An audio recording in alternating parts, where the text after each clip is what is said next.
अल्लाहुम्मा सल्ली अला सय्यिदिना मौलाना मुहम्मद व अला आलिहि व सहबिहि व बारिक व सल्लिम कमा तुहिब्बु व तर्दा अदद मा तुहिब्बु व तर्दा। अल्लाह हमारे जमा होने को कबूल फरमा ले, अल्लाह कबूल फरमा ले। अल्लाह जिस दिल के दर्द के साथ में हमारे भाई यहाँ आए हैं, अल्लाह सबको। अस्सलामु अलैकुम सामीन, 16 जुमादा सानी है, 20 जनवरी है। ख़बर का उन्वान है नशे के ख़िलाफ़ अहम मीटिंग। इस खबर के लिए सोशल इंडिया न्यूज़ के साथ मौलाना कारी मसूद फ़लाही मज़ाहिरी राब्ते में हैं। वो बता रहे हैं कि मगरबी यूपी के ज़िला शामली के जामिया बदरुल उलूम गढ़ी दौलत में नशे के ख़िलाफ़ एक अहम प्रोग्राम मुनाक़िद हुआ, जिसकी सदारत मौलाना मोहम्मद आकिल कासिमी ने की।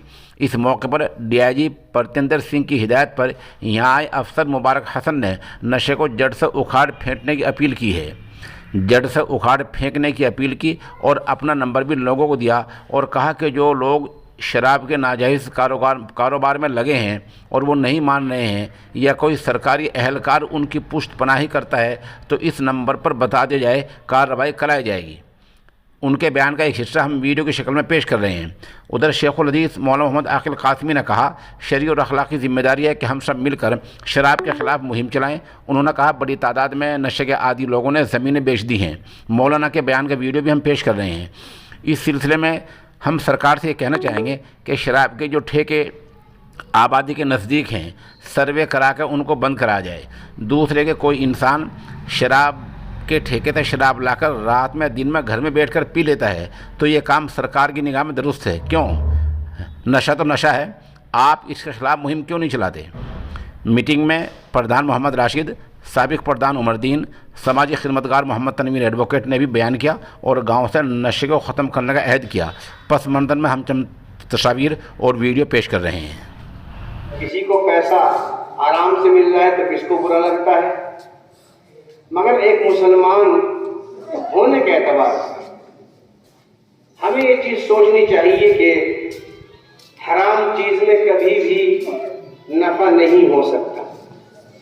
हराम काम, हराम कारोबार, हराम रोज़ी आज नहीं तो कल नुकसान देगी और मुझे नहीं, मेरी औलाद को नुकसान देगी। ये बिल्कुल तयशुदा चीज़ है। कितने लोग हैं जिनके बड़ों ने गलत काम किए, उनकी औलाद भुगत रही है। हम गलत काम करेंगे, हमारी औलाद भुगतेगी। कितने लोगों को अपने बड़ों के अच्छे कामों का फल मिलता है, हम अच्छा करेंगे, हमारे बच्चों को उसका फल मिलेगा।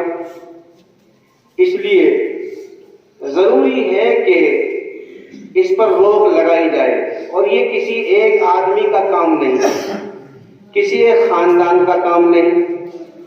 ना अकेला एक खानदान, ना अकेला एक आदमी इसको रोक नहीं सकता। जब तक के सारे गांव वाले इसके लिए कोशिश नहीं करेंगे तो हमारे मेहमान जिनके लिए हमने ये प्रोग्राम रखा है जल्दी इंशाअल्लाह आने वाले हैं। अपना प्रोग्राम हम शुरू कर रहे हैं। मैं जामिया हज़ा के तालिब इल्म है कारी मोहम्मद तैयब साहब हैं आसपास में जी, उनसे दरख्वास्त करता हूँ कि इस मजलिस का आगाज़ कुरान करीम की तिलावत से फरमाएं। क्राइम भी मैंने काम किया, मुबारक हसन मेरा नाम है। आजी साहब बहुत बेहतर है, उनके पास कुछ शिकायतें पहुंची कि इस तरह नशा पूरी रेंज में हो रहा है, तो उसके लिए हमने बेहतर समझा कि हम यहीं से शुरू करें। ये हमारा पहला गाँव है। जिनकी शिकायतें थी मैंने कोशिश की उनको जेल भेजा, जो पुलिस ऐसी लग रही थी कि कहीं न कहीं ढील बरत रही है उन्हें हिदायत दी, जो भी मुनासिब काम हो सकता था हमने किया। और देखिए, मैं ज़्यादा बड़ा तो नहीं हूँ, आप सबके सामने छोटा ही हूँ। कुछ बातें ऐसी हैं कि अगर हम जख्म धोते रहेंगे, मतलब पट्टी धोते रहेंगे, तो हमारा जख्म आराम नहीं होगा। हमने सोचा जख्म को धोने से जल्दी आराम हो जाएगा। हम चोर पकड़ते रहेंगे, चोर बनते रहेंगे, क्योंकि इस काम में कमाई बहुत है, कमाई बहुत है, पैसे का दौर है, वैल्यू नहीं है बंद करने की। हमने बंद किया, 2 दिन बाद फिर आ गया, फिर बंद किया, फिर आ गया। तो मेरे दिमाग से जो बात आई, मैंने अधिकारियों को बताया, जो अधिकारियों ने मुझे दिशा निर्देश दिए, जो हम सब ने बैठ के मीटिंग करी, तो बेहतर ये लगा कि हम अपनी जनता को जागरूक करें, हम अपनी कौम को जागरूक करें कि भाई ऐसा होने न दो। उसके बाद अगर कोई नहीं मानता है तो उसके लिए हम लोग हैं। तो हमने एक टीम बनाई है और टीम का नंबर मैं आज सबको बता दूंगा। आप मुझे व्हाट्सएप करें, उस आदमी का नाम पता बताए, वो आदमी जीत जाएगा। लेकिन रंजिश ना निकाले, रंजिश ना निकाले। जो काम कर रहा था उसे आज के बाद जीरो समझे। आज के बाद जो भी करेगा वो हमारे लिए गलत है।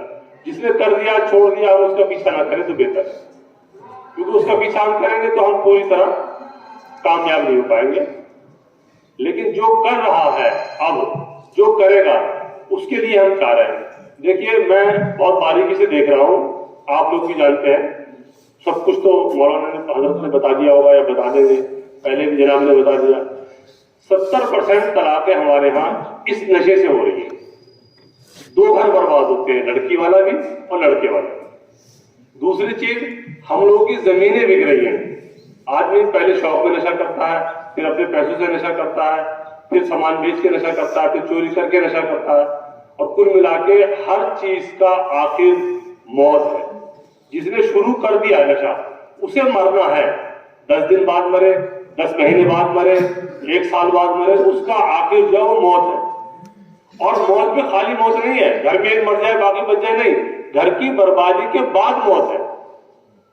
पहले बर्बादी करता है वो, और जब पूरा घर बर्बाद हो जाए फिर वो मर जाता है।